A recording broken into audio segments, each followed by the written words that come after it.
Not that the Diddy trial needed any further publicity, but Bill Maher definitely got a lot of people talking about it and talking about the victims in this case and the victims who have testified, talking specifically about Cassie and even Mia, the ex-assistant who is testifying now and says that she was sexually assaulted by Diddy multiple times. We know, of course, about the Cassie allegations, and we saw her testimony. Bill Maher has been watching the trial like everyone else in America, and this is what he had to say about what he hopes changes now as far as victims of this type of violence. This is Bill's take. If you're being abused, you got to leave right away. Now, I completely understand why in the past women often did not do that. If Diddy walks free, it will be because his lawyers can point to an endless stream of text from Cassie expressing what's often called enthusiastic consent to their sex life. If you're Me Tooing someone, it doesn't help your case if you texted him, "Me too. I just want it to be uncontrollable." If you want us to think you weren't always ready to freak off, don't write, "I'm always ready to freak off." If we're going to have an honest conversation about abuse, we also have to have an honest conversation about what people are willing to do for stardom. If you want a #1 record on the chart so bad you'll take a #1 in the face, some of that is on you. So, yeah, as you can imagine, there's been a lot of different reactions to this. And one of the most common things you hear people saying is that this is victim shaming. Look, this was something that has come up in the trial because the defense on cross-examination has said that, intimated this sort of thing to Cassie. And we talked about it earlier, that it happened today with Mia as she was testifying, and they were putting up text messages that she had written to, or emails to Diddy, where she said very kind, even loving things. So they were saying, this doesn't add up. You can't be... I think it's been a #1 thing that they've pointed to, and it's been the #1 doubt in a lot of people's minds as they watch the trial. So joining us right now to talk about this is a forensic psychologist, Dr. Leslie Dobson, who specializes in sexual offenders and survivors. She has been watching the trial as well, and I'm pretty sure has some words for Bill Maher. Dr. Dobson, welcome to TMZ Live. How you doing? Hi, good. Thanks for having me. You certainly have seen and heard about Bill Maher's take on this. Your response? If I can choose to let someone urinate in my mouth rather than them beating me and forcing it in my mouth, yeah, I think I would choose the former. The manipulation tactics that Cassie had to use to keep herself in survival mode are being completely minimized by Bill, who is yet another white man, older white man, mansplaining with no actual understanding of the cycle of domestic violence and abuse, and has never endured it himself. The only thing I would say, Dr. Dobson, and I believe me, I've heard that reaction, and I totally understand what you're saying. He did have a qualifier where he said, I understand why in the past that was, and I think his point was that with the Me Too movement and the fact that people are more likely to believe accusers now when they come forward, he was saying that, I guess for lack of a better phrase, this is a safe space. You can now come forward and let people know what's happening to you.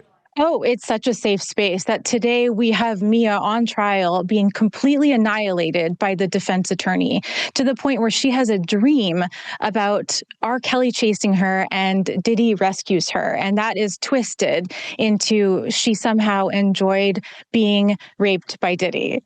It's completely barbaric. It shows you to an unconscious level that she was unable to differentiate the abuse of his authority, that he even comes into her dreams and takes over. So no, Bill, you don't understand at all, and you look like... Dr. Dobson, what do you say? Because I've heard so many people out there who they don't have the audience that Bill has, but they have said, I don't believe what these women are saying, because they did say. So what do you say to those people who are, I think, from your perspective, obviously misunderstanding what was going on here? I think they need to educate themselves. And I'm not talking about TikTok or Instagram. I think people need to read science-based articles on coercive control. I mean, there's so many articles that are coming out of Harvard University that talk about complex post-traumatic stress disorder and how the accrual of abuse over time leads a person to not trust their intuition, to feel foggy, to be very confused. We can compare it to, if you can take a punch, cool. Okay, I can take a punch. Punch me again. That was fine. Punch me again. So what happens is you end up breaking your bones.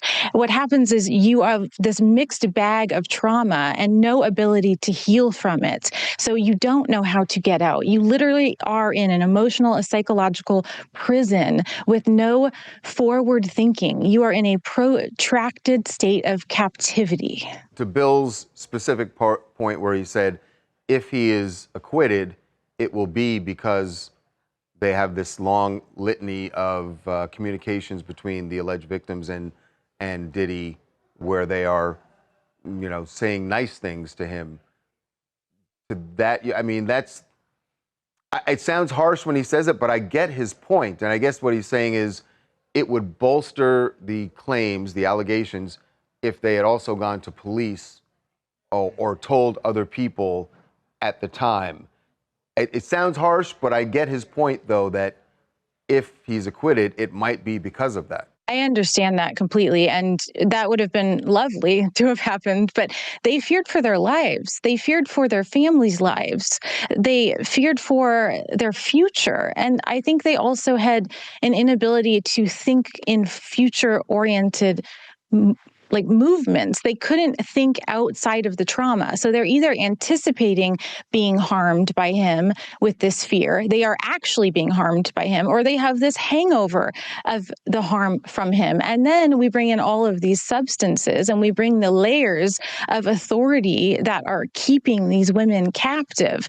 The captivity isn't just physical. And I think that's what Bill is missing. The captivity is internal. It's you no longer trusting your gut, you not finding the words, you not finding your voice, not trusting your support system, and inability to reach out to them because you're so psychologically manipulated by the abuser. I hear your point that going through this today has got to be extremely re-traumatizing for her.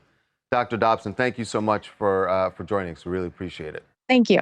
People are going to continue to debate this thing that Bill raised, but what she said is absolutely true. Don't you get? Yeah, I'm sorry, Charles. No, I just think that it's hard to do both, right? Like what he said about him getting acquitted, I think could end up being true. Too. I think that's going to be the thing. This is it, the most important aspect of it. But that doesn't change the fact that, you have these victims telling you what they went through. Right.